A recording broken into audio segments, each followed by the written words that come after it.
Creative Critical Reflection by Amanda Bonaccia.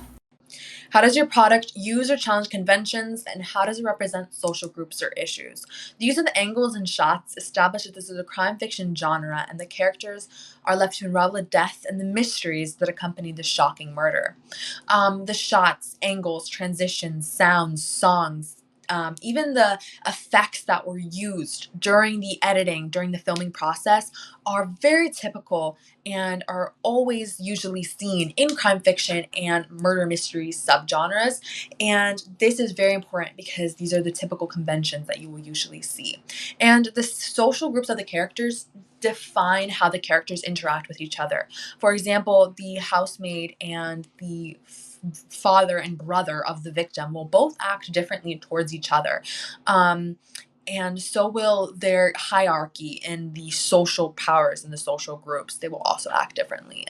The use of camera angles in this scene shows all the characters coming together to try to solve the mystery that they're dealt with. In this scene, the characters forget whatever differences they have to join together. This shows the characters temporarily forgetting about their social groups in hopes on accomplishing this mission. And this mission is to figure out who it is killed this victim. And this is not typically seen in crime fiction or murder mysteries.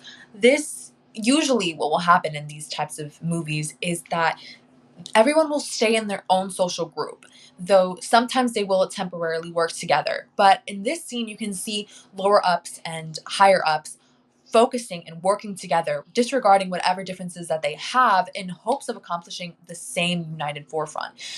Foes turns into friends, and this is not seen typically in any of the crime fiction or murder mysteries. And this is very important because it challenges typical conventions. How does your product engage with audiences, and how would it be distributed as a real media text? The film engages us with the audience by letting the audience see and decide which character they suspect to be guilty of the murder. This is seen in the freeze frame. This shows the character's first reaction to seeing the dead body, and each character has basically the same shocked and surprised reaction.